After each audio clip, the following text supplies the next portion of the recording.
Good evening, everyone. Can you hear me well? Welcome to the Carbondale United 6th Virtual Youth Summit.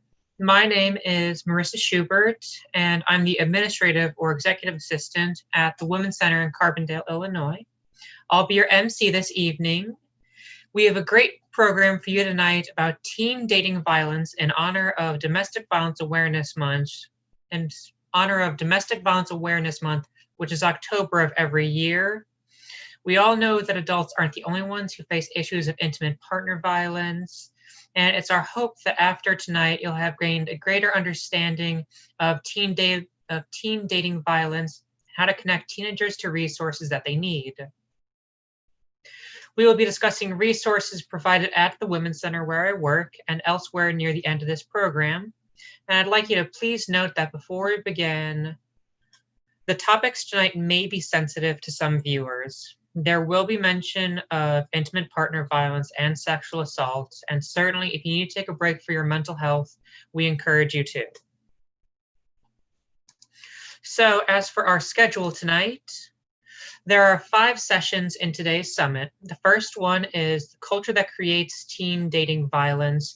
So what leads to a lot of this problematic behavior that we see?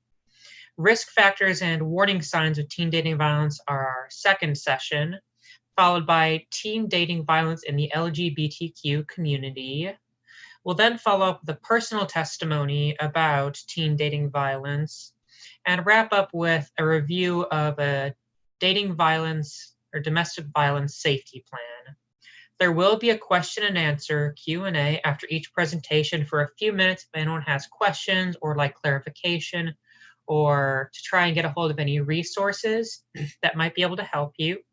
You can submit your questions while a speaker is presenting, and we will collect them at the Q&A sessions.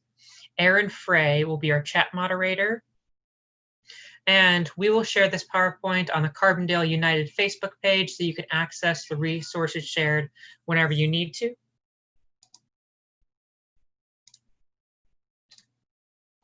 So there are a few housekeeping tips. If you want to ask a question, there are 3 ways to submit your question. The first one is if you're viewing the summit in Zoom, use the Q&A function, which is separate from the chat function. Please submit your question anonymously by checking the send anonymously box. And if you're viewing the summit on channel 16, you can either call or text your question to the number 872-356-2939. Or if you are viewing this summit on Facebook, you can comment on the live stream.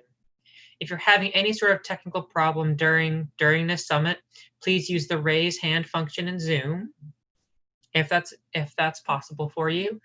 And to be eligible to win prizes, you must complete a survey that's provided after the summit. Winners will be contacted through either phone or email, depending on what's available.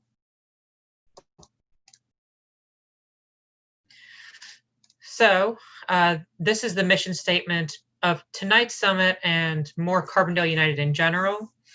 The mission of Carbondale United is to provide an avenue of healing and community safety through the following: awareness of issues, education about problems and solutions, and activism to help develop different solutions to a variety of problems that people may be facing.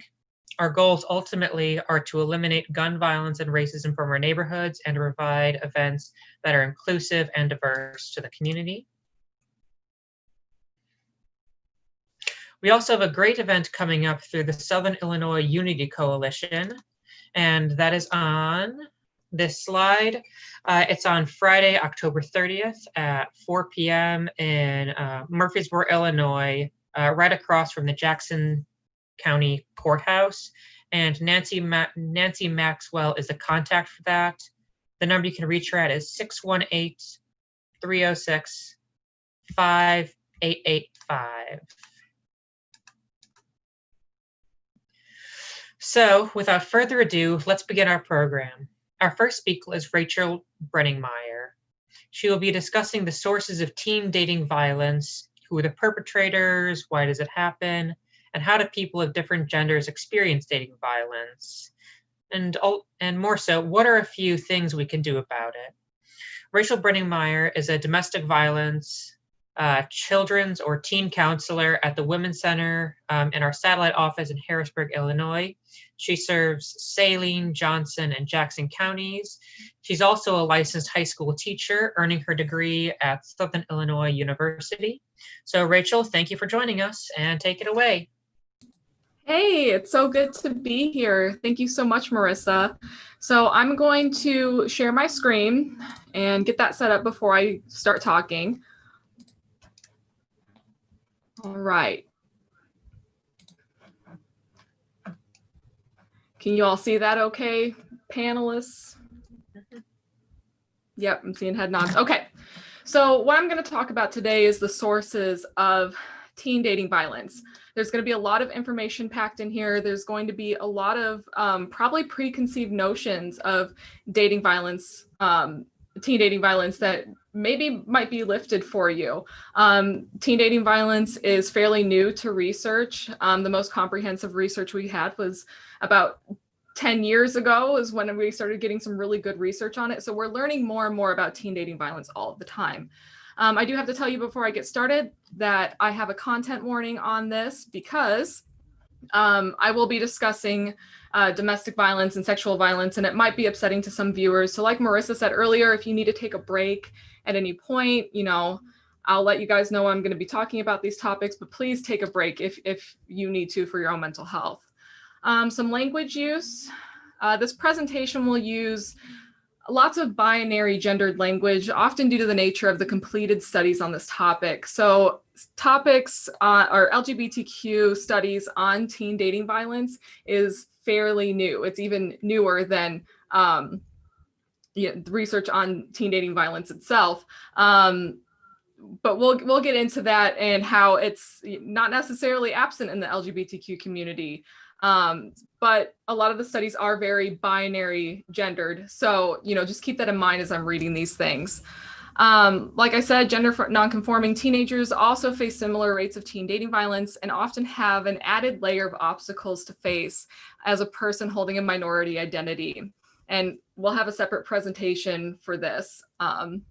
LGBTQ relationships also face similar rates of dating violence. 24% of youth who reported having only same-sex romantic or sexual relationships experienced psychological or physical dating abuse. And these are likely low numbers. A quick note on abuse, just to kind of clear up some definitions, because teen dating violence actually encompasses all forms of violence, not just abuse. But it's good to know the difference between these words. So abuse is always about the perpetrators feeling the need to exert power and control over the victim. Abuse is often chronic, it is repetitive, it is ongoing, and the perpetrator intends to cause harm. Unhealthy behaviors are different. Everyone, all of us, each and every one of us will exhibit unhealthy behaviors from time to time in their relationships. These behaviors still can be harmful even if they're not intentional, but they lack the need to control and intentionally harm a partner. However, that doesn't mean if you have unhealthy behaviors that, hey, it's not abuse, so I don't have to manage this or deal with this. No, both of them have to be addressed. So like I said, teen dating violence encompasses both of these behaviors. The definition of teen dating violence, and then I'll move on from definitions to the good stuff. Teen dating violence is also called intimate partner violence, intimate relationship violence, includes physical, psychological, or sexual abuse or violence, harassment, stalking of any person ages 12 to 18 in the context of a past or present romantic or consensual relationship. That's a long definition. A national study in 2017 found that 2/3 of youths ages 12 to 18 who were in a relationship or had been one in the past year reported that they had either been victimized, 69% had been victimized, or perpetrated the violence, 63%. And that's going to be a really interesting dichotomy that we explore today. Who is the one perpetrating this violence? Who are victims? Who do we need to target with prevention messages to help stop dating violence from happening? Some general statistics. 1 in 10 high school students has been purposefully hit, slapped, or physically hurt by a partner. 50%, so half of 14 to 24-year-olds have experienced digital dating abuse. So that's anything that happens on a device that connects to internet, phone, social media, things like that. So over half of teens. So that's amazing. 60% of teens report being victims or perpetrators of teen dating violence. 1 in every 5 high school students report being physically and or sexually abused by a dating partner. And only 1/3 of the teens who are involved in an abusive relationship confided in someone about the violence. That's why it's so important for all of us to understand the signs, because someone in an abusive relationship might not be able to confide. But if you as their friend, you as their parent, as their family member can recognize these things, maybe you can be the one to reach out and help them. So moving on to who are the perpetrators, who is committing this violence. It's a very surprising and complex topic, and what we're going to delve into that. There are currently no nationwide estimates for who does the abusing, and state estimates vary significantly. So statistics are kind of always all over the place, but teen dating violence is a relatively new topic that we're researching. So we don't have solid national statistics yet. The rates of reported victimization versus perpetration in the state were similar for boys and girls. So equally, what research is finding that both boys and girls are victimized in dating relationships and perpetrate violence in dating relationships, but there's a difference in that kind of violence. So we're going to get into that. And LGBTQ teen dating violence is widely understudied, like I mentioned before. However, when it comes to severe teen dating violence, including sexual and physical assault, girls were disproportionately the victims. So even though boys and girls are perpetrating violence in their teen years at around the same rates, girls face much more severe forms of violence usually. So the way that they suffer teen dating violence is quite different. There's a different stigma in same-sex relationships. Many people believe there is often mutual abuse because the partners are the same gender. This is not always true either. There are 3 studies that kind of have a lot of our numbers on teen dating violence and who perpetrates it and who are the victims. It's broken down to how girls in physically aggressive relationships view their relationship, how boys in physically aggressive relationships view their relationship, and what's observed by researchers in physically aggressive couples. It shows in all these studies that in heterosexual couples, at least, all 3 studies showed that both boys and girls viewed aggression in the relationship as mutual, that both of them were participating in violence. The studies also determined that in many other relationships, both boys and girls saw the girl as the perpetrator, but we'll get into that type of violence here in a second.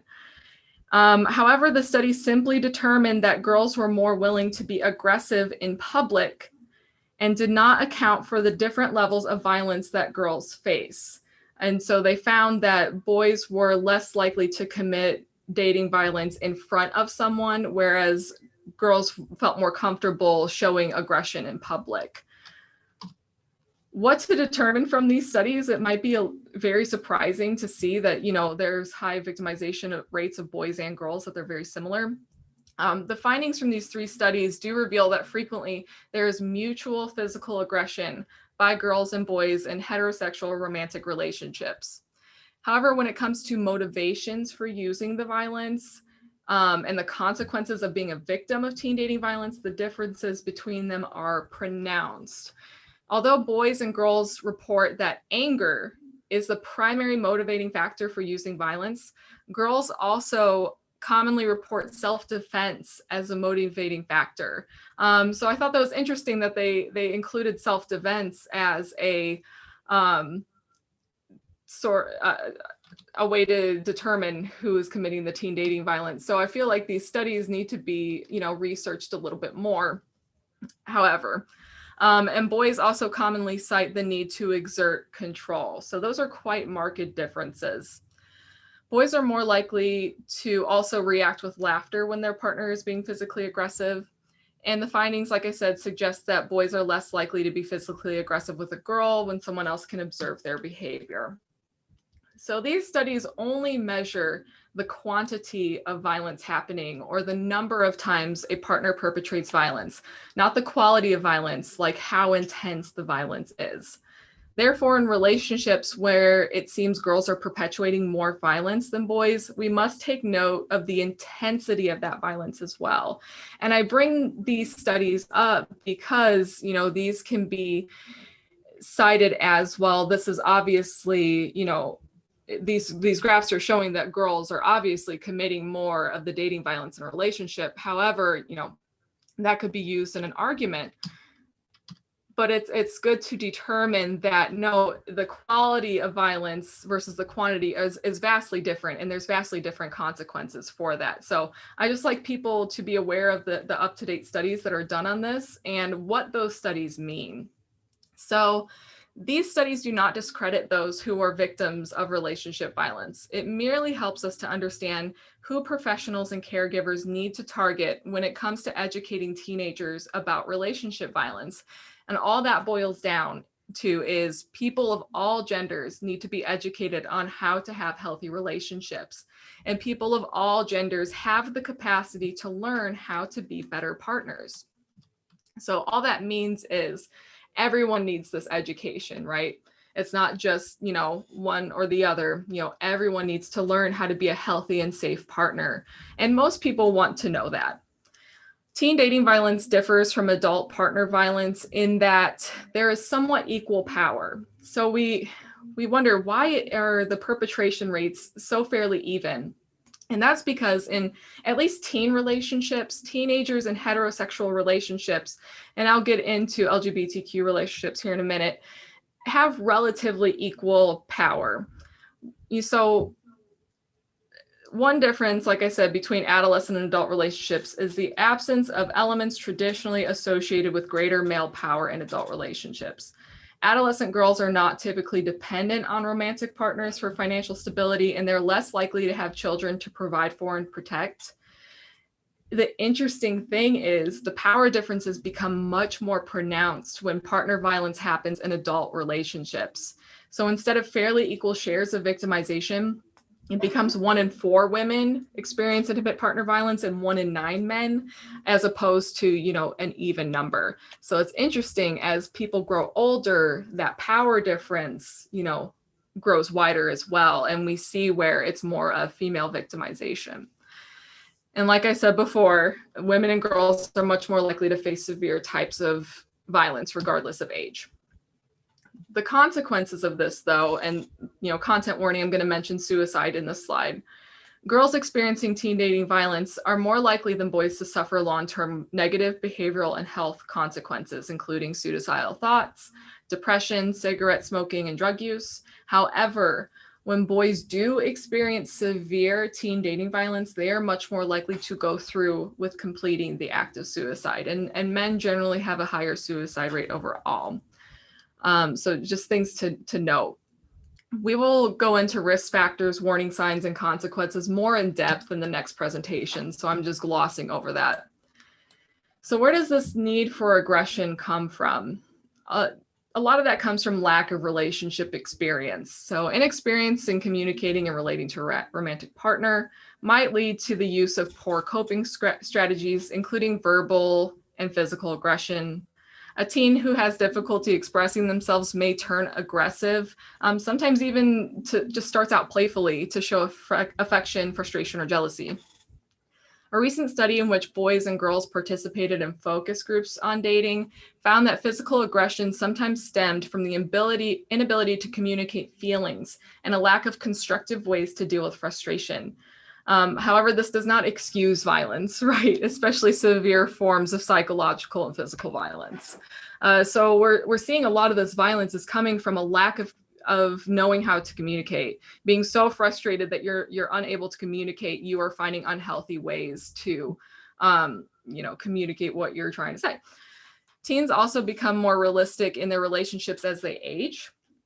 And that's kind of why, the rates of violence change as well. Idealistic standards for a partner, the need for a partner to be perfect, can lead to disappointment and can lead to aggression.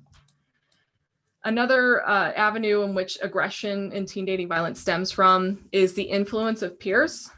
Peers exert more influence on each other during the teen years than at any other time. Roughly half of dating violence occurs when a third party is present. I found that very interesting when I first read that. So a lot of teens are going through half the time violence in front of a third party. And that should tell you, hey, you know, that means we can educate other people as third parties. So if you see your friend, if you see your family member, et cetera, if you know these signs, like I said at the beginning of this, you can reach out and get help. You know, half the time they might be dealing with that in front of someone. Relationship dynamics often play out in a very public way because teens spend a large portion of their time in school and in groups. So, and a boyfriend, girlfriend, or partner may act very differently in the presence of peers. For example, boys in one focus group study said that if a girl hit them in front of their friends, they would need to hit her back to save face. Other factors of peer influence include conflict over how much time is spent with each other versus friends. So getting jealous that your partner's spending more time with their friends. Jealousy stemming from too much time spent with a friend of the opposite sex. New romantic possibilities. And so these are all normal from a developmental perspective, but navigating these issues can be really hard for teenagers. You know, this is all new experiences for them. And this can lead to aggressive responses, problematic coping, such as stalking, psychological or verbal abuse, and efforts to gain control. And like I said, you know, jealousies, all this stuff doesn't excuse dating violence, but it does show us where we need to teach people to learn how to communicate, to learn how to handle jealousy, et cetera, et cetera. So the other need for aggression, besides lack of relationship experience and peer influence, I'm going to spend a lot of time on this next one because it's so important, and we're going to see how it affects, you know, the world in general. So idealism and traditional gender stereotypes is a huge factor for teen dating violence, all relationship violence. So teens who hold tight to and idealize traditional gender stereotypes have an increased risk for perpetrating some sort of violence against their partner or accepting the violence perpetrated or done against them. And I'll go over 2 gendered examples of this. Content warning, I'm going to discuss intimate partner sexual assault. And these examples show how people use stereotypes to justify violence against their partner. Moving on, I gotta move my box over, excuse me. Traditional gender stereotypes and roles. So gender stereotypes are how we're expected to act, dress, speak, groom, and conduct ourselves based on our assigned sex. Traditional gender stereotypes, as we understand it in our, you know, Western American culture, is that girls and women are generally expected to dress feminine, be polite, accommodating, small, nurturing, and men are supposed to be strong, aggressive, large, and bold. And every society has different gender role expectations, and they can vary from group to group in that society. And they can also change in the same society, like how pink used to be a masculine color in the US. So our perceptions of gender are always shifting and always changing. So how do we learn these stereotypes? Well, we learn it through parenting and family traditions, media, our religion, schools and universities, professional work settings, peer networks, the language we use. Next slide, I'm going to go over these examples. So I'm going to give you 2 examples of how gender stereotypes can help a perpetrator justify their actions in their mind and help a victim, not help, I guess, explain away the behavior. The first example, Kendra thinks that Jason should be willing to lose his virginity. She has no idea why he keeps saying no. After a party, Kendra attempts to arouse Jason while he's sleeping and have sex with him. He wakes up, but lets her because he doesn't want her to think he's less of a man. He is very uncomfortable though. He never thinks what happens to him is assault because girls can't assault boys. So that's one example.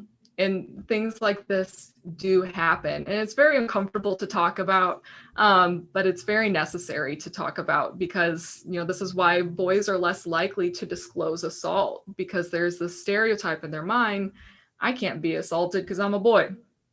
The next example, Mariah and Caleb have been dating for 6 months. Mariah has never had sex before, and she feels like she's too young to. Caleb is 2 years older than her, though, and keeps pressuring her because his friends are making fun of him about it. He says he will leave her if she doesn't. She agrees. So he begins to kiss her, but she tells him, I changed my mind, stop. He shoves her and calls her a tease. In fear of losing him, Mariah does what he wants. Her friends tell her later that it was assault, but she feels like it's her fault for agreeing to it in the first place. So I know those are really heavy examples, but those are very real examples and things that we see all the time here. So Jason's story, analyzing that, Kendra held the stereotype that boys should always want sex. So she felt she had the right to take what she wanted from Jason. Jason held the same stereotype of himself, so he felt like he couldn't tell her no or risk losing his identity as a man. He also holds the stereotype that girls can't assault boys. In Mariah's story, Caleb holds the stereotype that men should always be sexually active and that women should meet a man's sexual needs. He also believed that the stereotype that women are just teases and felt justified in pushing Mariah for this. Mariah held the stereotype that women should submit to a man's wishes and keep him happy. She used that same submission as a way to blame herself for the assault. So this is how gender stereotypes can show up in real life examples and both justify the abuse for both people. Girls and boys face different obstacles when it comes to teen dating violence. Girls are more likely, like I said, to be victims of intense aggression. Reporting abuse might lead to disbelief because boys will be boys, and girls are seen as flighty or untrustworthy. And boys tend to not be believed as victims of any aggression. They might not even recognize that they're victims of abuse, and they might be made fun of for being victimized. So does it affect LGBTQ couples? It does. Gender stereotypes do, but differently. Perpetrators in same-sex relationships are often driven less by trying to make their partners conform to traditional gender ideals, but there is a correlation between internalized homophobia and perpetrating intimate partner violence, which I found very interesting.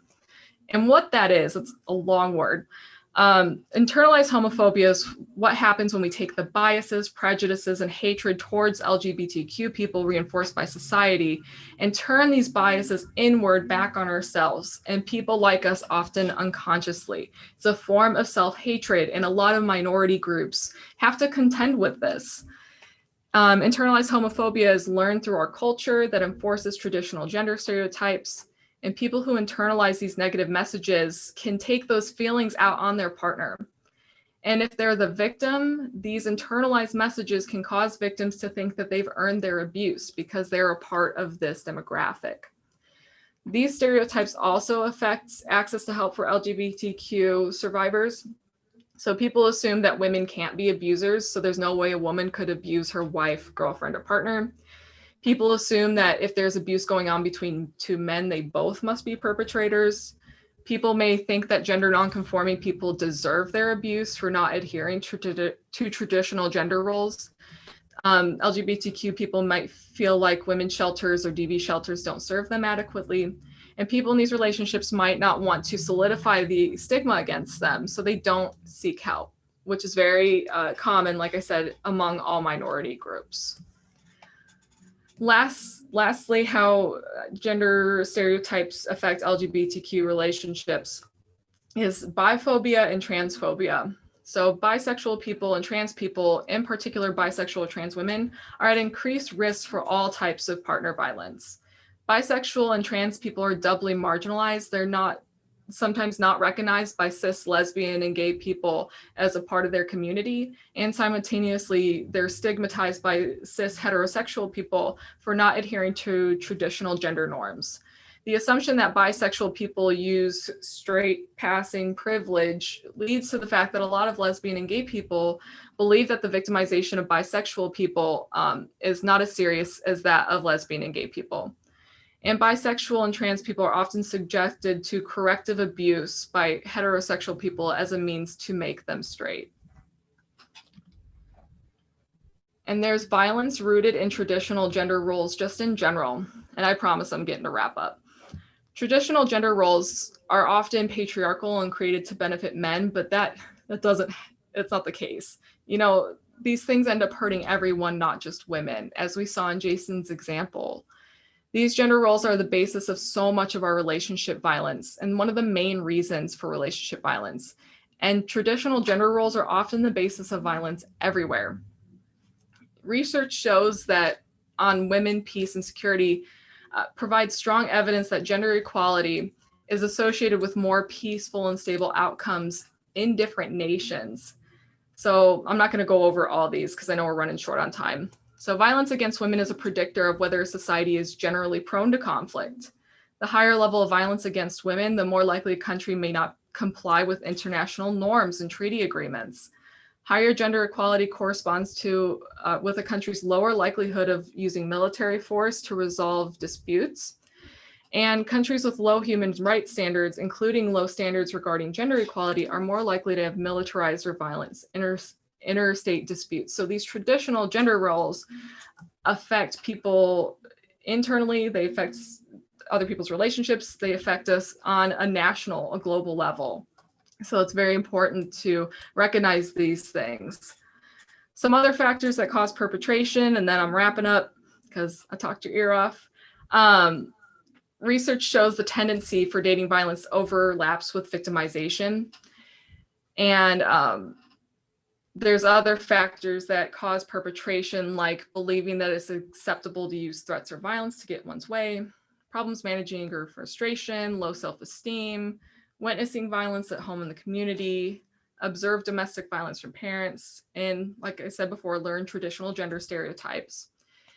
And it showed that female teens who bullied others were also likely to perpetrate sexual harassment, sexual, verbal, sexual, physical dating violence, Similarly, male teens who bullied others were also likely to perpetrate this type of violence. Last slide, and then I'm done. Where can we start to help? Schools, after-school programs, faith communities can introduce education on healthy relationships and communication and the risk of staunch traditional gender roles. Teens can teach themselves to recognize the warning signs of abuse. Like I said, half of abuse occurs in front of a third party. You can introduce peer advocate clubs at school or at your places of worship. And schools, organizations, and faith communities can create material to educate parents on this issue and empower them to help their teen. And perpetrators learn how to perpetrate from other people. Similarly, other people are the avenue to getting rid of teen dating violence, or at least mitigating it quite a bit. So if we all start caring about this as a community, we can certainly prevent some damage from being done. Now, I know I talked a lot, so thank you all. Hope I didn't take up too much of your time. I zoomed through that, but I appreciate y'all. I think we got questions next. Hi, Rachel. Can you hear me okay? Yes. Hi, we do have one question. Yes. That question is, what do studies show about the effect of past abuse on perpetrators? And is there a cyclical relationship there? Say that one more time. Okay. It says, what do studies show about the effect of past abuse on perpetrators? And is there a cyclical relationship there? Okay, so like if the perpetrator had witnessed abuse previously, does that Correct. kind of feed Correct. into? It can. I don't have the exact numbers for you. There's plenty of times where people witness like domestic abuse, like with their parents, right? And they don't go on to commit any sort of abusive, behaviors, in the future. However, there are instances where that's where they learned how to be in a relationship. So if a perpetrator watched his dad or her mom treat the other parent this way and that was their role model, then yes, absolutely, they can learn those behaviors from that family dynamic. I can definitely look at some studies real quick and come back later and give you some resources on that, but I don't have the exact numbers on it. Thank you. I believe that answers the question. All right. We have no further questions. All right. Alrighty, so moving on to our next speaker, April Scales. She is the adult domestic violence counselor for the Women's Center in the Harrisburg office, and she also serves Saline, Johnson, and Gallatin counties in Southern Illinois.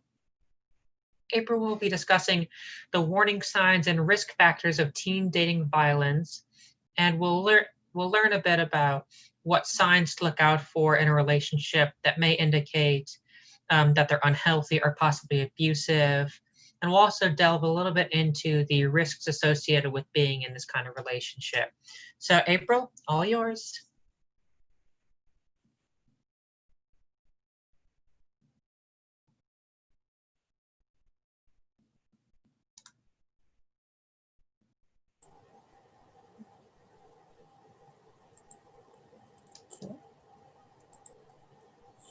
Okay.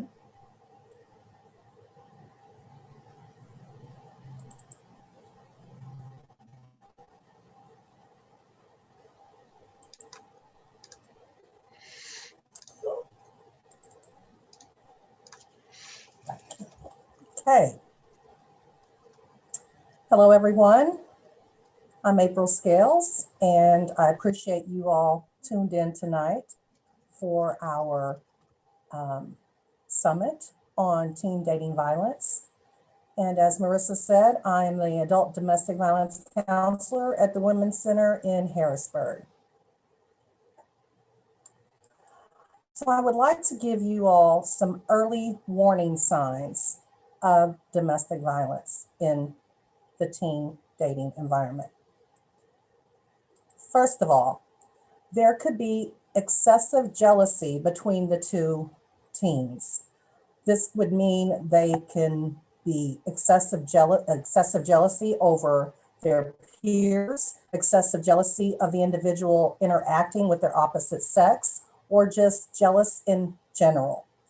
Another early warning sign would be constant checking in with or making you check in with he or she, meaning they're constantly having to find out what is going on with that person and know about their whereabouts. Another warning sign would be the partner attempts to isolate the other and family. The whole idea of that would be for them to have that individual to themselves, and so that they will not have anyone to talk to or to share what is happening to them within this domestic violence relationship. Another warning sign would be the partner insulting or putting down people that they care about, knowing that that's going to hurt them, knowing that that's going to cause them some discomfort. But again, that would allow them to be isolated from others that care about them. Another sign would be is that the individual is too serious about the relationship too quickly. And Rachel did touch on a lot of these things, but it's important to reiterate that we should always pay attention that if someone is wanting to only have a certain level within a relationship, that it's not taken to another level too quickly. If a person feels comfortable with holding hands, then that should be where they stay. It should not be moved on to a further interaction. Another warning sign would be that they have had a lot of prior bad relationships, and they have the tendency to blame those problems on their previous partners. Again, these are signs of intimate partner abuse. The partner can be very controlling, and this may include giving you orders, telling you what to do, telling you what to wear, and trying to make all the decisions for them. Another warning sign would be where the partner blames the other partner when he or she treats that person badly by telling them that you are always the one that is provoking the abuse. So again, if they're pointing fingers at the other partner. It's usually something that they are deflecting onto that other partner, and they may be the ones that are to blame for that incident. Another warning sign would be that the partner does not take responsibility for his or her actions. So if they are abusive, they will not own up to it. These are warning signs that a teen may be in a dating relationship that is violent and it could escalate. Another red flag would include the person having an explosive temper. This teen may have the tendency to blow up a lot for no apparent reason, and there's no justification for violence. However, these are red flags, again, that should be flashing in front of you. If you are in a relationship and your partner just goes off for no reason and has a temper and does that quite frequently. Another flag is that that partner pressures you into sexual activity in which you are not comfortable. And like I said, if that individual is comfortable with just holding hands, that's where their comfort level is, that's what should be happening. Another flag is where the person has a history of fighting, hurting animals, or brags about mistreating other people. And you can see these people are usually the ones that want to be the center of attention, and they could be the class clowns, but really have intentions to harm someone, but they make light of the abuse because they do not recognize it as abuse. They may also believe strongly in stereotypical gender roles for males and females. Rachel spoke on this in depth, but I would like to say those gender roles, meaning the girls or the young ladies should be conforming to societal views where you are to wear a certain type of clothing, you're to do certain things, you're to cook, you're to clean, you're to do those things. Whereas the males are the ones that are supposed to be macho and behave a certain type of way. Again, those are the gender roles that can be strongly stereotyped. You want to make they worry about how their partner will react to the things that they say or do, and are also afraid of provoking their partner. So there's no equality in that relationship where one has to feel threatened or feels concerned about what they say or what they do, and afraid that there's going to be some type of retaliation, then that is not a healthy relationship. And that shows more of an ownership. So there's not equality within that relationship. And another red flag would be where one owns or uses weapons. Now, this is definitely a serious matter because if this person just flies off for no reason and has an explosive temper, and they are also in possession of weapons, that could be detrimental to that one involved in that relationship. And finally, another red flag that can be seen to indicate that that person is in a violent relationship is where one of the partners refuses to let the other in the relationship. I know teens may hear this, and it's not uncommon that I can't live without you. Now, the opposite or the partner in that relationship may think that that's flattering. Oh, they can't live without me, or he or she is really, or they are really, they really like me, and they don't want me to end the relationship. So that person will stay in that unhealthy relationship for the sake of their partner. And again, that is not equality, that is not safe, and that is signs of a person in a violent relationship. So within domestic violence, we have what's called a power and control will. And what this will does is it indicates and breaks off into different wills on this spoke, showing that there are different ways in which a person can be under one's power and control. And I'm just going to go over a few of these components, and so you can get an idea what they include. For one, violence can be sexual or physical or emotional. So when we're looking at this will, we have to keep that in mind. It's not just about being physically violent. A person can be violent in a way that is not going to show any type of wounds or scars or bruises, but will be detrimental to that person's mental health. So anger, that would be a piece of the emotional abuse spoke. And that means the partner can be putting he or her or them down, making them feel bad about themselves. They're name calling them. making them think that he or she's crazy and playing mind games.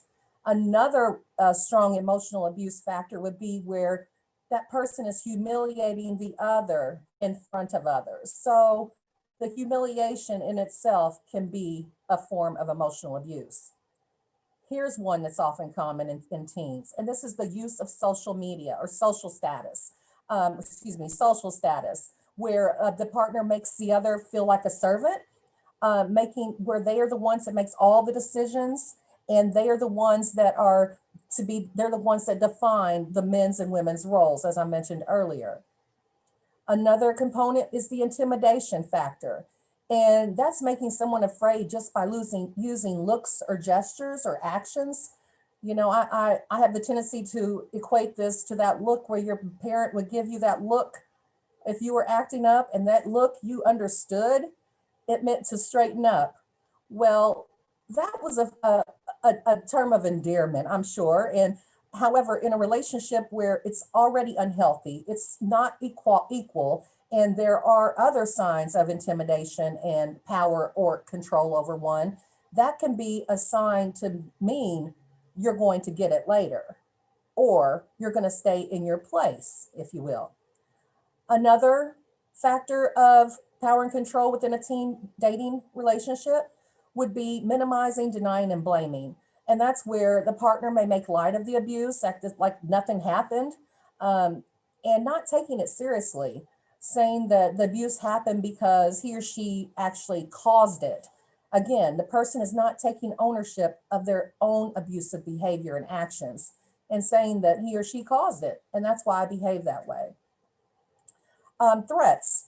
This is where the person makes threats and carries out those threats to do something to harm or hurt another, threatening to leave or to commit suicide or to report he or she to the police, making them drop charges if there was legal involvement, and making them do illegal things. Those are threats that can be a form of power and control over another. And of course, there's sexual coercion. And that's where manipulation is a factor there, making threats to get sex, making a person out of their will of comfort, getting her pregnant intentionally, threatening to take the children. These are all things, again, that can be used to control a person. Isolation and exclusion. That's where the one controls what another does, who they see, what they do, who they talk to. But there will be excuses usually behind these types of tactics, because they will be trying to limit their outside involvement because they can find support once they're outside of that domestic violence or that domestic relationship, that violent relationship.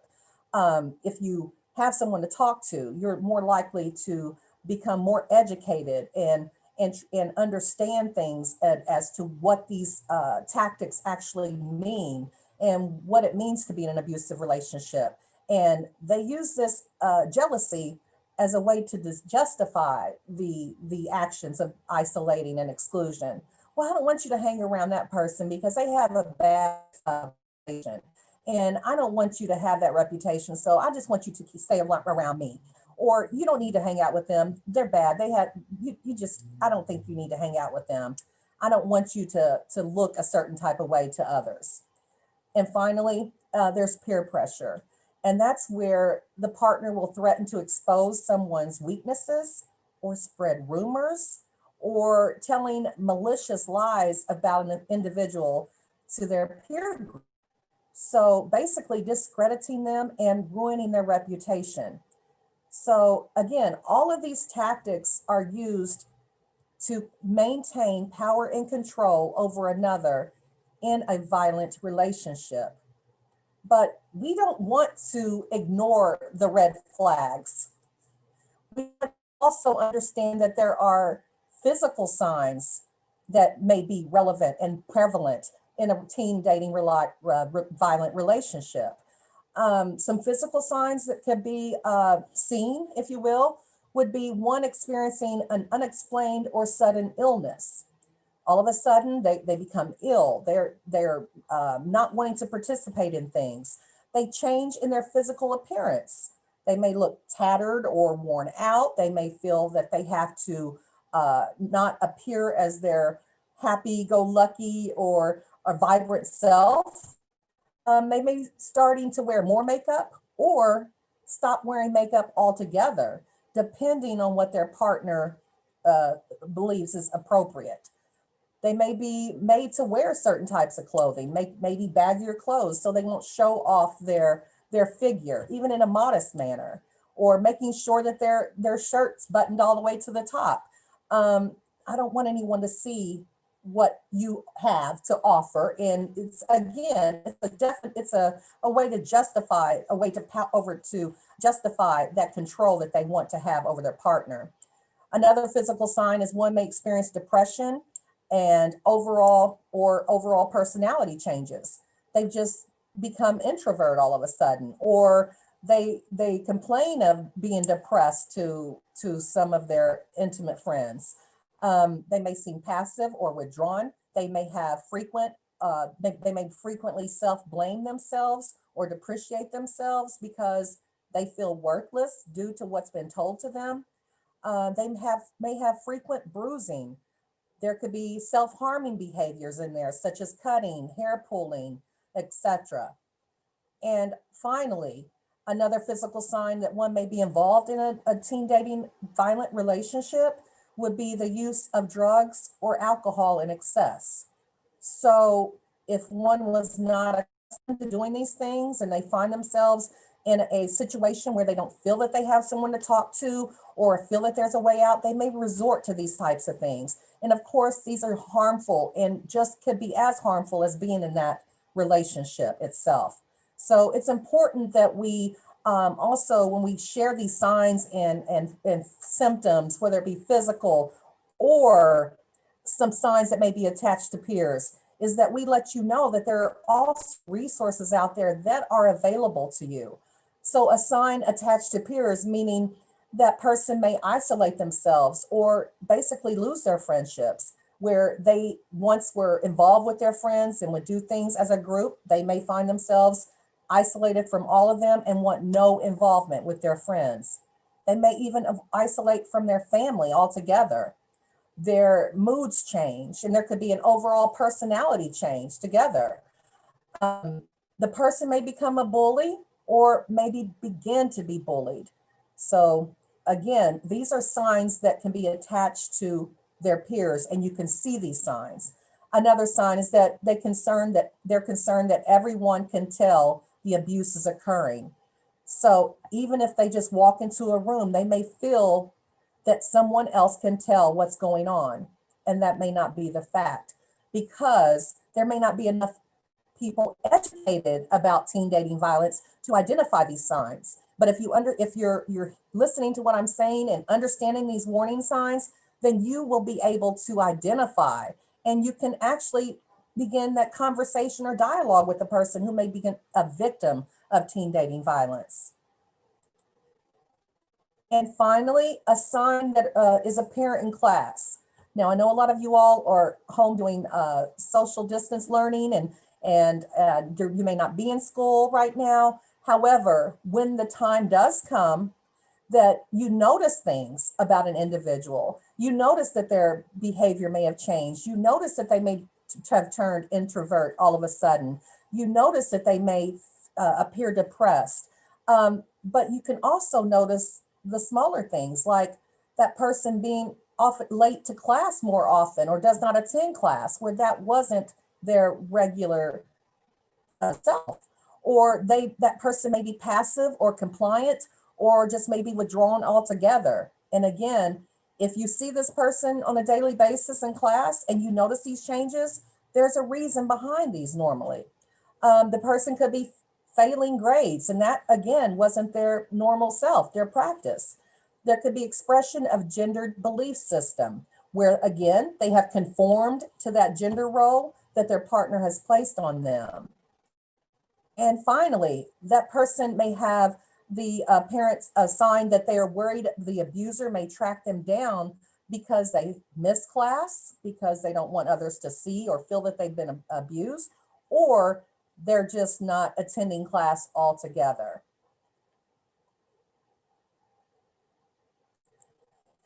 I would like to leave you with a few resources that one can look out and look for more information about teen dating violence signs and red flags. And of course, there's the Teen Dating Abuse Helpline, and that's at www.loveisrespect.org. And of course, the National Domestic Violence Hotline at www.ndvh.org. And the Rape and Abuse and Incest National Network, that's RAIN.org, and teensforhealthyrelationships.org. There are several resources out there that can help you learn more how to identify a person that may be exhibiting some of these behaviors or these signs and these red flags that you're seeing. And you too can be that person to reach out and to provide some type of assistance in some type of way. And with that being said, we're going to turn the presentation back over to the MC.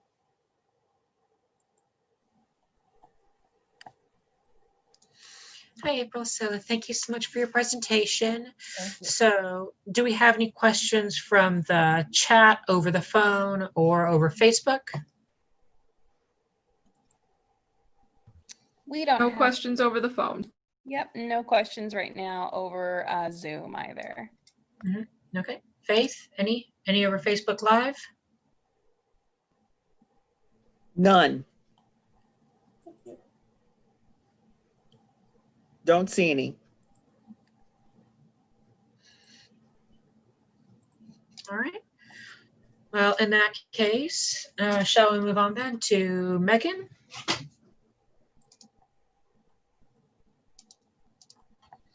So Megan Reagan has previously served as the child counselor at the Women's Center in the Harrisburg office, just like April and Rachel.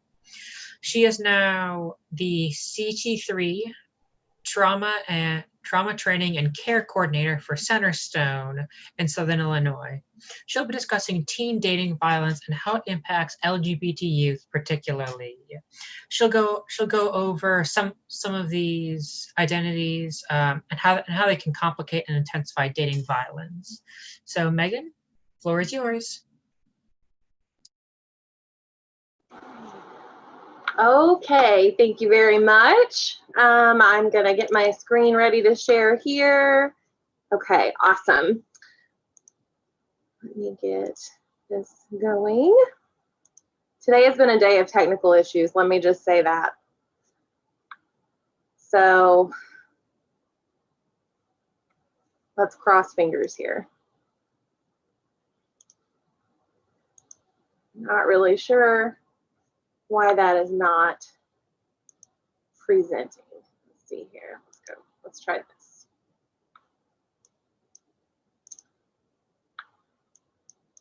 Okay. Give me just 1 second, if that's okay. I'm just going to check on something. I actually had to switch computers today. It has been quite an issue. So give me 1 second.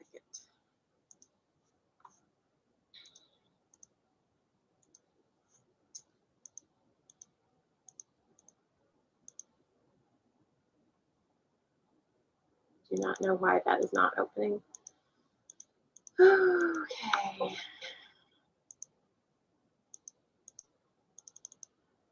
I appreciate everyone's patience. Now,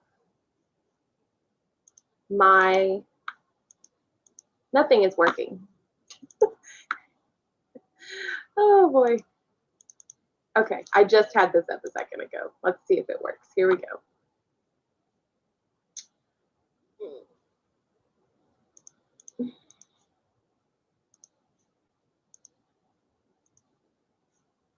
Okay, so here's what we're going to do. Let me share my screen. Maybe this will work. That looks good. Okay. Okay, so first of all, thank you for joining us. And as Marissa said, my name is Megan Reagan, and I'm the Trauma Training and Care Coordinator for Centerstone. I'm going to be talking tonight about teen dating violence in the LGBTQIA community. And my hope for this is that we can have kind of an honest discussion regarding this. We're going to start off with a whiteboard activity. And, panelists, if you want to chime in on the whiteboard activity, that would be awesome. And throughout this presentation, there's going to be questions that you can use the Q&A button, or you can click the hand raise icon. My goal for this is to have it be really a true discussion. And by the end of this, hopefully we will all have learned something new, myself included. So first and foremost, in case this hasn't already been mentioned, I want to create a safe space here.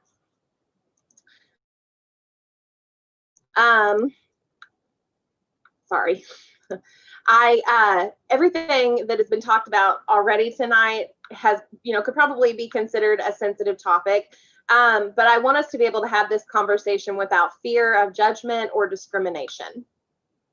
So for our whiteboard game, we are going to, if I can pull it up here, new share whiteboard.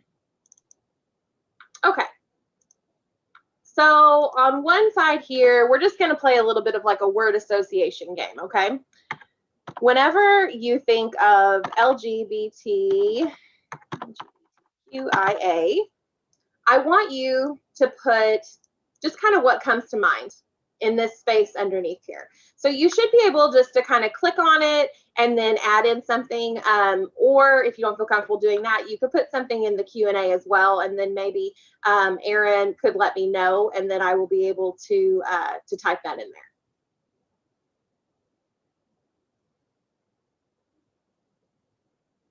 So I'll start. When I think of LGBTQIA, I think of sexual preference. Megan, I think that we have some folks that are confused. Is there a way that we can click on this via, are the panelists able to click on this, or are we just going to give you some of our thoughts? You want people to tell everybody should be able, yeah, everybody should be able to just click on it. Just like click on the whiteboard and you should be able to add something. Okay. Hopefully. In theory. Yeah. Okay. I don't think it's working. Okay. Nope, I don't think all right. we're able to do that. It's cool. It's cool. I'm just going to roll with it. I am just going to roll with it. Okay, so I'm going to close that screen share. Oh boy. And we'll just go back to this. Okay, so basically what we were going to do, if that activity would have worked, is we were going to talk about two words, or I guess really four if you're being specific, but we were going to talk about what we think of when we think of LGBTQIA, and then we were going to talk about what we think of when we think of teen dating violence. Now, you should already have a pretty good understanding of teen dating violence based on, what has already been said tonight. But before we get started here, I want to clear up some definitions. So whenever we are talking about LGBTQ, it's important to remember that some of these concepts refer to sexual preference, like who you're attracted to, and some refer to gender identity. That's really a common misconception. So obviously we have lesbian, bisexual, queer or questioning, asexual, gay, transgender, or intersex. Just to provide some information here for those that, may still have some, fuzzy understanding on this, transgender is a person whose personal and gender identity does not correspond with their biological sex or the sex determined at birth. A non-binary person, which is not listed up here, but I did feel like that was something really important to include in the notes here, is a person who does not identify as either male or female. Oftentimes, non-binary individuals prefer to go by the pronouns they or them. An intersex person is a person born with features of both male and female anatomy, and then an asexual person is a person that is non-sexual or does not have any clear sexual feelings.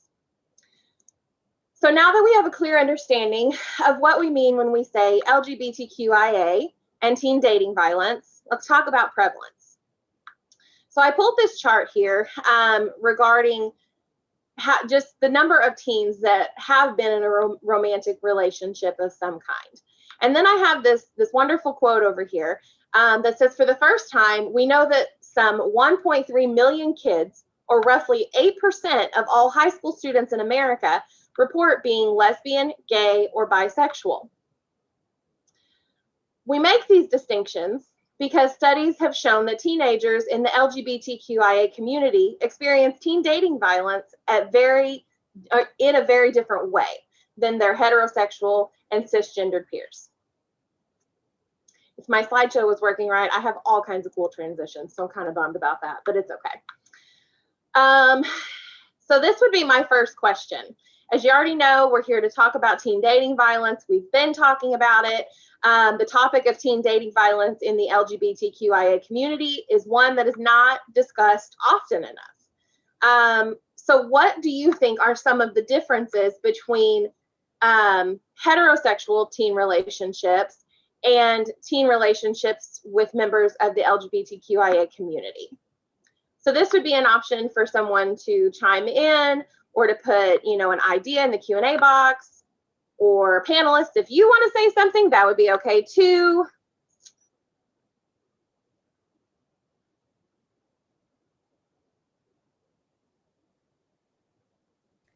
Megan, we don't have any questions at this time. Okay. But I would like to just jump in and we can start a little conversation here.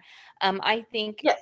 that this is something that we're discussing because even though, LGBTQIA plus folks have been all throughout history, I feel like we're finally getting more names for the different gender identities and for different people.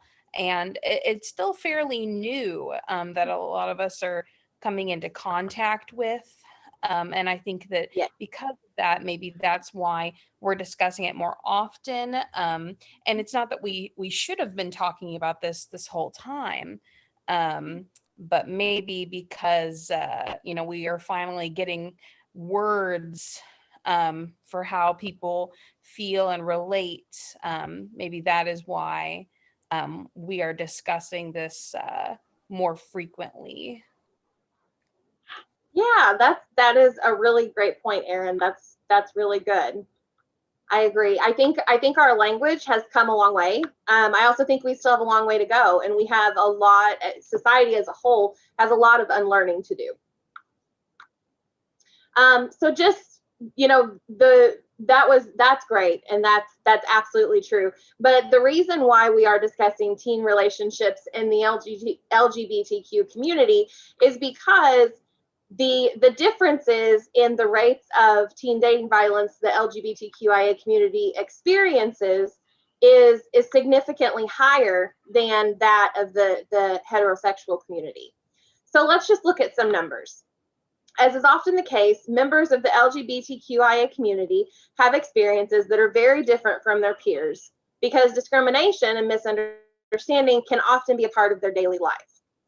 Unfortunately, these negative experiences often carry over into dating experiences for many young people. For example, 43% of LGBTQIA community members reported being victims of dating violence. So this is for teens, okay? Compared to 29% of heterosexual youth, so almost double. 59% reported emotional abuse, compared to 46% of heterosexual youth. 37% reported digital abuse and harassment of heterosexual youth. And 23% reported sexual coercion as compared to 12% of heterosexual youth. So with this in mind, what do you think are some of the unique circumstances that can explain these numbers? And I'm not gonna, I won't, labor over this question, but what I really want to drive home is that there are very different tactics that abusers can use in an LGBTQ teen dating relationship. Some of the tactics that abusers use in a heterosexual relationship were previously discussed by by April, but there are some very specific ones that are unique to this community. So in LGBTQIA dating relationships, there are risks that can carry very serious consequences. Out their partner if they don't comply with what they want. This is a special manipulation tactic that's unique to this community. Also, members of this community are especially susceptible to threats of violence, hate crimes, and bullying. What can make this even more complicated is the possible presence of prior trauma related to negative experiences like bullying or discrimination regarding that person's sexuality or gender. Transgender teens are at risk of major psychological and emotional abuse because an abuser can attack one of the things that is most personal to them, their body image and their gender identity. Abusers may use offensive pronouns, such as calling, I'm going to say a trigger warning here, such as calling a person it. And they may say that the transgendered person isn't a real man or woman. Similar to how there are different outcomes specific to LGBTQIA teen dating violence, there can also be unique barriers to services. So just to kind of define, a barrier to service is something that is a blockage to someone receiving the help that they need. This is something that we see a lot whenever we are working with survivors of, intimate partner violence, teen dating violence, domestic violence. These are things that get in the way of that person getting help, basically. So while most domestic violence, intimate partner violence, teen dating violence survivors face similar barriers, including availability of services, which thankfully we have the Women's Center in Southern Illinois, and safety issues, again, members of the LGBTQIA community are up against some unique barriers that can prove as damaging and discriminatory as an abusive relationship. And I'm going to give a trigger warning here because some of these things that I'm about to read, this is real life for some people, and it can be very upsetting. So just imagine being a teenager in a violent relationship and being afraid to seek help because there's a chance that the person you interact with may not validate your relationship or your gender or your identity. Imagine being in a violent relationship and not knowing how to get out without accidentally outing yourself to those you love. These ideas aren't fiction. They are fact for many members of the LGBTQIA community.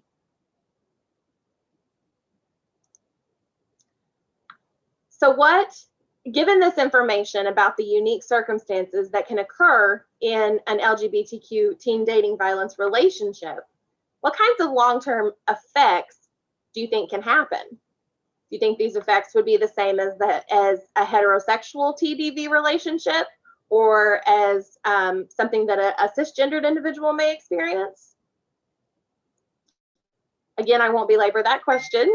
If you have something you want to say, though, please put it in the question and answer box.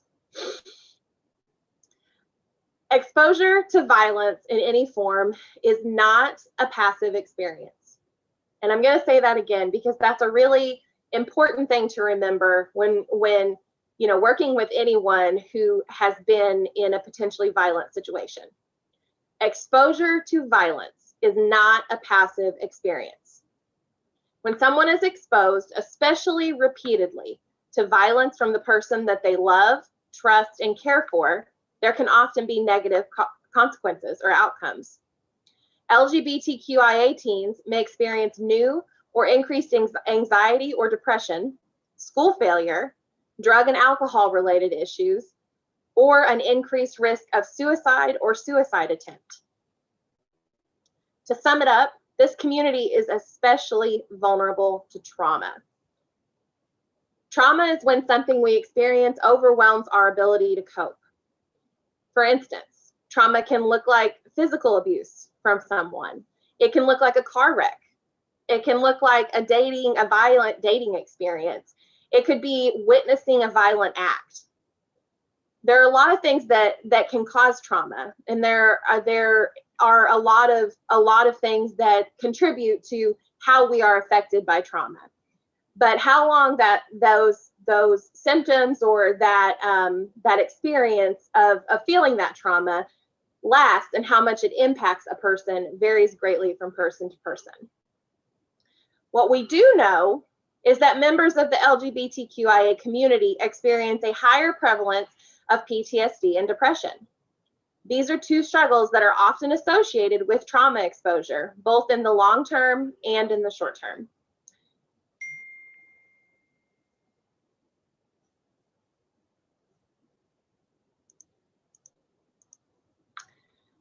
So how do you think we can change these outcomes for LGBTQIA youth? Again, there are different considerations that need to be taken when working with this community.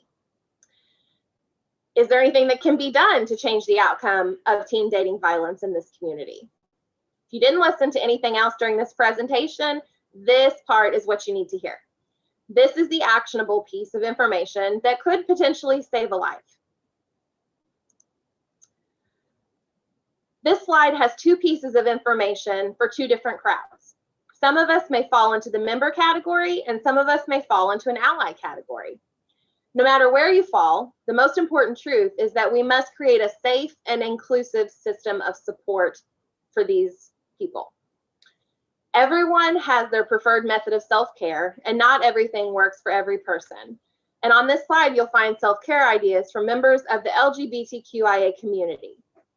But I specifically want to draw your attention to the things that we as allies can do to support the LGBTQIA youth in our lives. Things over here, such as listening, being a role model, allowing people to be authentic with you and to be their true selves, taking action to create a safe space, staying informed in what's going on. And also, and this is one that goes back to that idea of unlearning something, making a habit of using correct pronouns such as she or her, he or him, they or them. These are all things that we can do to support the LGBTQ youth in our lives. Some of these have slight differences, but they all have one thing in common, and they're all really part of one theme. We want to take action, and we want to provide love and acceptance. I believe that you, those of you listening, the youth, the next generation, the teachers, the social workers, can be the ones to make these safe, inclusive spaces for this community. You can be the ones to live as allies for our LGBTQIA friends and family. And I believe that we can come together to make a safer world for all members of our community. Thank you. I apologize for the technical difficulties. I also apologize for the growling 2-year-old next to me. And I hope that you enjoyed this presentation and learned something new.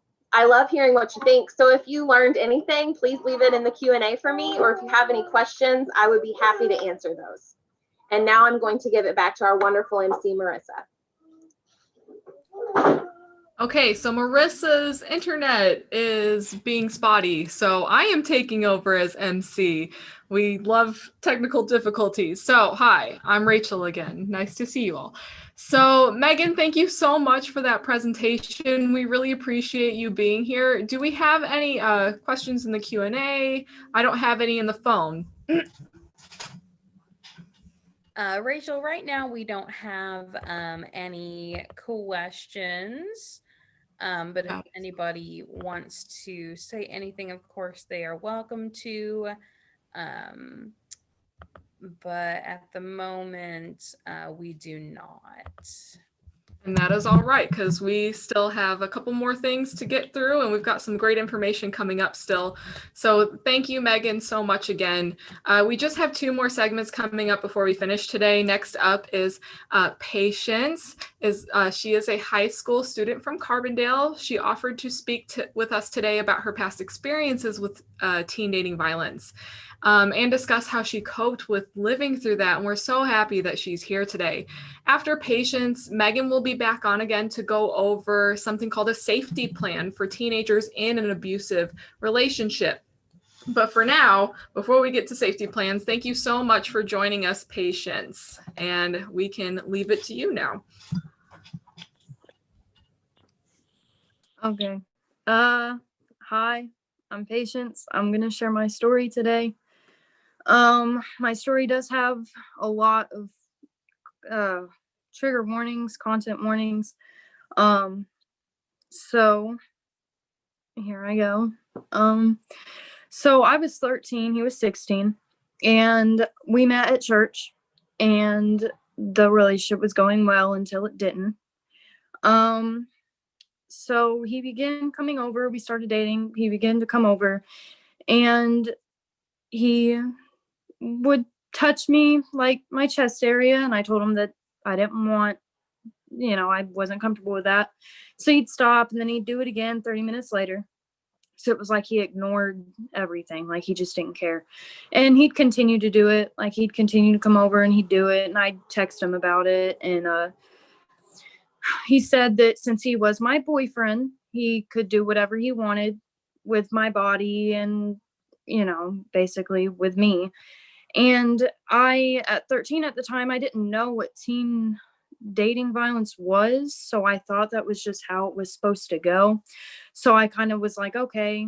And then, so we continued to date, and I didn't see a problem with anything that he did, but there was one time he came over and I gave him, I texted him before, and I gave him consent to touch me, down there. And then I changed my mind actually when he was doing it. And he knew that because I kind of was like pushing his hand. Like I was like, no, like I didn't really say no because my dad was actually in the room. So I gave, like, my body actually gave, like, no, like I uncomfortable, like he could tell. And so basically my dad said something, and I was grateful for that, because it was like, wow, like, thank you. So I wouldn't have to really make a whole big deal out of it. Then there was one time to where it was physical abuse, to where I didn't want to kiss him one time, and he ended up choking me, like, in a abusive way 2 times. And he asked me if it hurt, and I said yeah, but then he continued to do it. Then I moved. So we moved. My parents actually asked me before we moved if I wanted it, like if I wanted him touching me that way, because my mom actually, like, recognized him actually touching me in my chest area, and she actually asked me, and I was very hesitant about it. I was hesitant to tell her yeah, or to tell her no, I didn't want that to happen to me. So instead I said yeah, I did. So I moved to Carbondale, so where I'm at now. I moved my freshman year to Carbondale, and we continued the relationship. And it didn't go well. He, like, basically, he just, like, wanted my location all the time. I had to tell him where I was going, what I was doing. I couldn't wear certain things. I always had to wear makeup. I couldn't have friends over. Which I'd show him things on FaceTime. We'd FaceTime. And so that's why he didn't want my friends over, was because that would take time away from me showing him things. There'd be one time to where I couldn't share anything about my day. I'd always have to show him stuff first, and then I'd get to share, what I wanted to do. So basically he came first before my needs. He'd call my friends names. Nobody liked him. So nobody would want to come over, would want to come around me.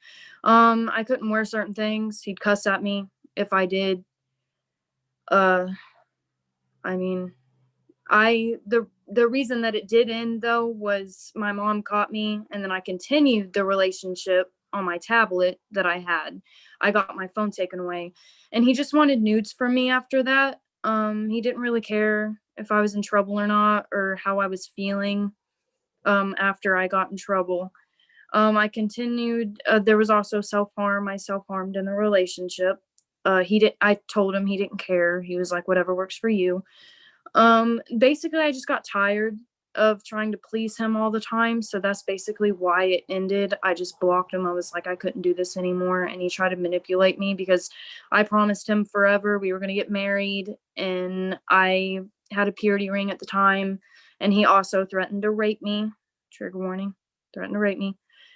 And if I didn't sleep with him, because I was saving myself with him because I thought we were going to get married, teenage stuff, I guess. And so, yeah, I mean, I still suffer from a lot of PTSD from it. I don't trust guys now, but I've actually have been with the Women's Center. I've actually have a counselor there. She teaches me all kinds of coping mechanisms. I'm 1 month clean from self-harm. I've known my worth. I can recognize abusive behavior now. It's not new. It's not as so yeah, that's about it. Thank you for listening to my story. Patience, thank you so much for being here. Your story is so incredibly important, and it's different when us adults are up here talking to you, giving a PowerPoint presentation and whatnot, but it's a whole other thing for someone who is young, who has been through this, actually talks to other young people about it. So we're just so thankful that you were able to share your story with us. And we're so thankful that you were able to get out of that situation. I just wanted to make a couple points. You know, it's so hard to see the abuse as it's happening. So, you know, I'm sure you felt that you were to blame for your abuse, that you were to blame for staying in the situation. But I hope you know now through working, you know, with us and everything, that none of that was your fault. And, you know, it's not the fault of anyone else who's gone through an abusive relationship. So aside from that, do we have any questions for Patience? We do not have a question, but we do have a comment from Yolanda. She said that she was sorry that happened to you. And I think that we would all share with Yolanda that we would absolutely agree that we are very sorry that happened. And thank you so much for sharing. That takes a lot of bravery to come out and to share your experience and your story. So thank you so much, Patience. We really appreciate you. Awesome. Yes, thank you so much again, Patience. Were you gonna say something? Oh, yeah, I was gonna say you're welcome. And yeah. We really appreciate you. Thank you. So moving on from that just absolutely powerful message, we're going to go on. Oh, we have a raised hand, I suppose. Did anyone else have a question? Shazetta, if you wanted to ask your question aloud, raise your hand and I'll unmute you.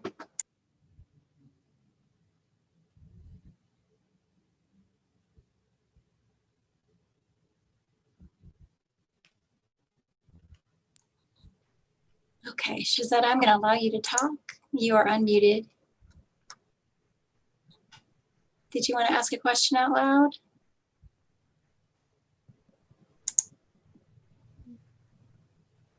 There you go. You're unmuted. You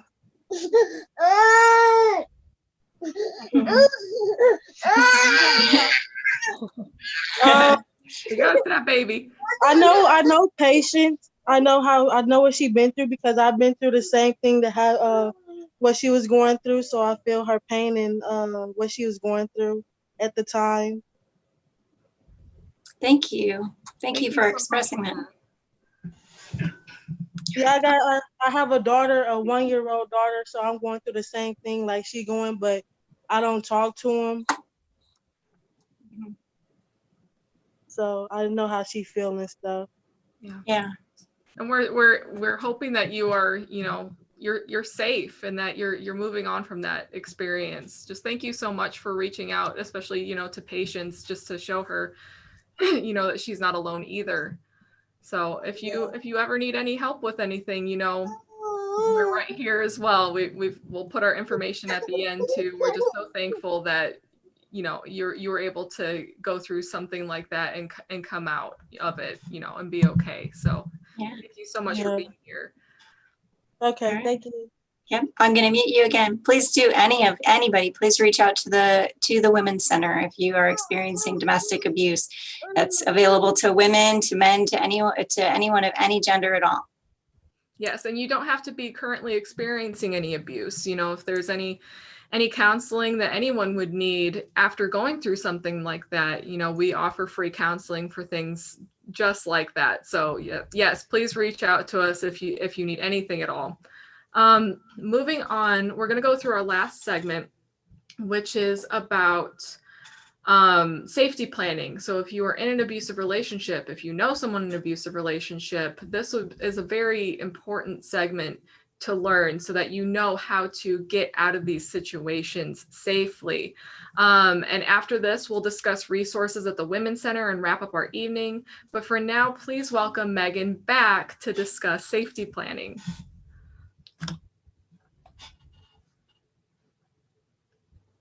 Oh, Megan, where'd you go? I'm here. It wouldn't let me do my thing. So let me fix this. I've been trying to fix my technical issues. Okay. So whenever we're discussing safety planning, I am just going to screen share and I'm going to show you all one of my favorite resources for safety planning in a teen dating violence relationship. April and possibly someone else has already mentioned this website, loveisrespect.org. And this website is specifically geared towards those teenagers in those dating relationships. So teachers, social workers, this is an amazing resource in general when you want to talk about those tough topics that, you know, some people may not be comfortable talking about. So whenever we want to create a safety plan, first of all, what is a safety plan? A safety plan is basically exactly what it sounds like. You are creating a plan of how to stay safe if the bad thing happens. That's what I always used whenever I was working with my kiddos, and we would create safety plans for their situations at home, which were generally related to domestic violence. How do you stay safe if, you know, the abuser gets violent? How do you stay safe if something happens and you have to get out of the home? Teen dating violence safety plans can be a little bit different because there can be a lot of different categories and subtle nuances that just kind of change how we would safety plan for a teenager in a violent relationship. So as you see here, this is just going to be reiterating what I just said. It's a personalized, practical plan to improve your safety when you're experiencing abuse.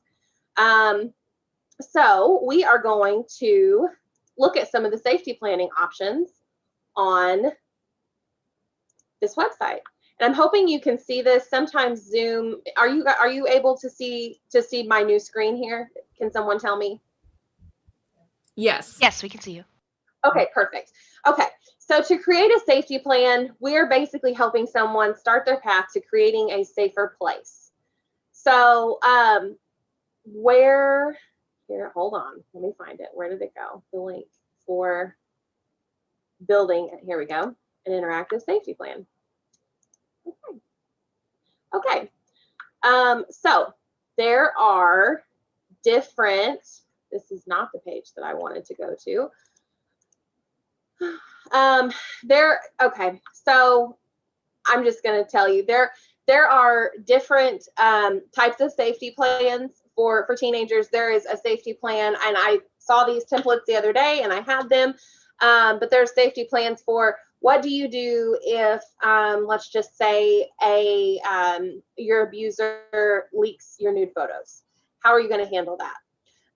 There is a safety plan for what do you do when you have a child with that person that is your abuser and you need to get out?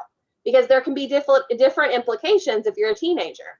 You know, sometimes you're living with your parents, sometimes you're living with the abuser, and, you know, there may be some estrangement with the parents. There can be safety plans for what to do if the abuser confronts you at school. So this website, and I'll just, if I can find the right place, there was a great list of safety plan options. Okay, so here you can see this is the interactive guide to safety planning. This is a little different than what I've previously seen, but this is going to help you create a safety plan that's specific to your circumstances. So it's going to go through, you know, who do you live with? So where do you live? What school do you attend? Do you have a job? Do you have children? How do we get into contact with you? It's going to talk about, you know, what type of abuse is occurring and does anyone else know about it? Does your family know? Do you have a safe word, you know, with a friend or with someone that you trust that you can get out? If you need to leave your home, where is a safe public space that you can go? These are just some of the considerations that we think of whenever we're creating a safety plan. And safety planning is something that I would say every counselor advocate at the Women's Center probably does. I know that adult counselors do it, you know, with survivors that are still in abusive situations. I know that the children's counselors do it with children who are living with the abuser still or have potential to go back to an abusive situation. So this is a free service, again, that the Women's Center offers. They're pros at it. They know exactly what to do. But if you're not able to get in with the Women's Center for some reason, or if you would rather kind of tackle this on your own, this website is a great option for that. So I really didn't have much more about safety planning. It's pretty straightforward. But it's really just kind of considering all the different factors, you know, what you need whenever it comes to trying to stay safe from an abusive partner. So I'll give it back to our NC. No, that's perfect. That's wonderful. And it's good for people to know where to find resources if it comes to that, or if they need to give resources to someone else. I also entered in the comments that the One Love Foundation has a new app out called My Plan App. It's MYPLAN. And that is also a safety plan template that you can download on your phone and work through that way as well. So loveisrespect.org, One Love Foundation. There's so many great safety plans out there for teenagers. So please look into that. And if you need any help with safety planning, you can always give the Women's Center a call and we can work through one with you. On that note, do we have any questions for Megan? I don't think we have any questions at this time. April didn't say in the comment, she did say, I commend these young ladies for sharing their experiences and commend their bravery for doing so. I'm so glad to hear that they have moved from those unhealthy relationships and are working on their issues they may have developed from being in that relationship. So thank you, April, for saying that. I don't think we have any. It looks like Shazetta does have her hand raised. I don't know if somebody could unmute her so she could comment. I'm not sure how to do that. That would be you, Liz. Hello? Hey, Shazetta. Yeah. This is Rayanna's, this is Shazetta's daughter. Mom. But my name is Rayanna. When I was dating abuser person, I used to live with them. They used to come to my mom's house. But I had a baby at that time. He thought it was his baby. It was not his. It was by another person. But I used to take her over there when my mom when I didn't ask my mom to take her over there. So we get into our argument. He brings the baby in the room with us while we arguing. So so it was like complicated because of what he done to me in front of my daughter. Mm-hmm. So when he texts me, I don't answer his course. I don't answer back to him. He know where I live at, but it was kind of hard because he know where I stay at, and he know where I be going, and he know what kind of car I be driving. So it's like what I supposed to do. And then so I don't talk to him no more. He don't contact me no more. Good. And the police got in the last time when he contacted me, the police got involved. So I did get a restraining order on him because what he done to me and try to do to my family. I'm glad that you were able to get a restraining order against him, and I hope that you are safe right now. If you want to talk about anything, after this, if you want to put information in the Q&A of where we could reach you, possibly, or maybe we could provide an email address that you can contact our phone number. Okay. If you want to have any further conversations with us. Oh, Liz put it up right there.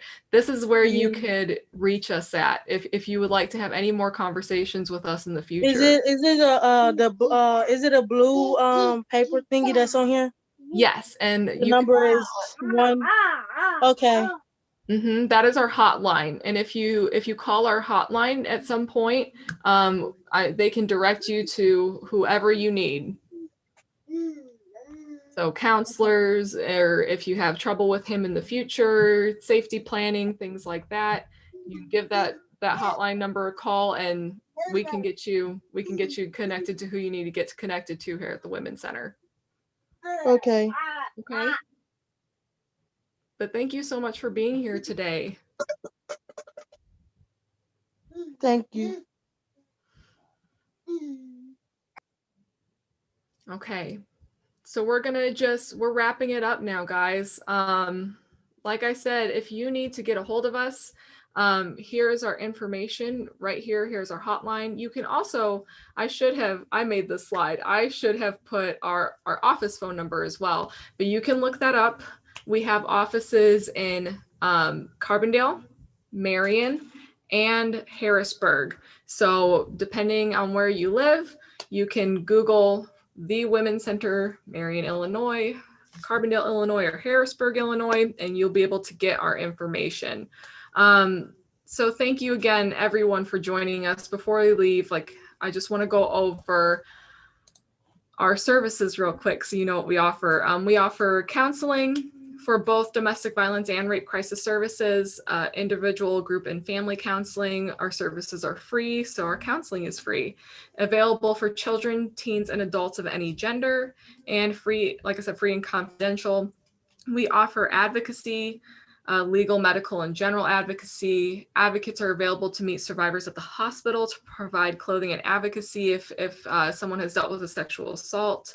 We also do case management, help you get situated in your life. We do safety planning, education and training, community events. We do so much, and we have so many great things to offer. We also have a shelter as well. So if you are in a situation, a domestic violence situation, even a rape crisis situation, and where you are living at is not safe for you, we do have a shelter. It's up and running right now, even with COVID going on. So we still have resources available to you guys.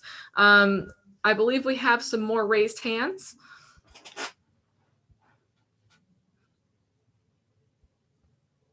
I believe Yolanda has a question. Yes.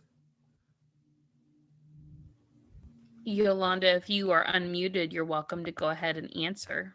I'm sorry, I didn't have a question. No worries, it happens. But Shazetta, I saw that you had your hand raised again. Just wanted to make sure there wasn't something else that you wanted to add. Thank you again so much for speaking with us. Hi, this is actually Shazetta. Now, I was just looking at everything, and I'm just really happy about all of the resources and all of the things that you guys shared tonight. And it kind of helped me heal some things because I was in abusive relationships when I was young and did not know, the different services and different things to reach out. And I just really applaud you guys for doing that for our teens in this area tonight. And I made sure that both of my girls were able to listen to the resources, because a lot of times our teens won't tell you what they're going through until it's too late. Absolutely. Thank you so much for having, your kids watch. Thank you so much for those kind words. You guys are the reason why we do what we do. So if you all need anything in the future, please reach out to us. We would love to help in any way. Well, Rayanna was actually supposed to talk to the counselor there when it happened. I don't think she was ready to talk then, but I'm glad she's ready to talk now. Yeah, and we're here anytime, anytime. Okay. Okay, thank you. Thank you so much. Can I go in and talk to you, or do I supposed to? Once they call, you make an appointment. I can tell Nancy. You can give us a call and we can set you up with an appointment. Okay. Yep. So you can go ahead and give the hotline a call, or you can Google us, because I should have put our number in there, but I didn't. Or you can Google us, make sure it's in Illinois and that it's us. We have the number because we're actually part of Nancy's group. Yes, Nancy is wonderful. She's the reason why we're doing this today. So she got your mirror. All right. Thank you guys. Thank you so much again. If there's unless you have anything else, I'm gonna mute you again, Shazetta. Thank you so much. Okay, thank you. No, I don't. Thank you. All right. So we are done, everybody. Thank you again, everyone, for being here, for contributing. Thank you to our supporters. We are able to host these summits because of your help. I hope everyone enjoyed this program. If you have any questions or concern, please feel free to reach out to Carbondale United on Facebook. Please feel free to reach out to the Women's Center via hotline, Facebook, or office phone. You can also just send us an email as well. I can put an email in the chat. And that's it, everybody. So thank you so much again for being here, and we hope you have a wonderful night.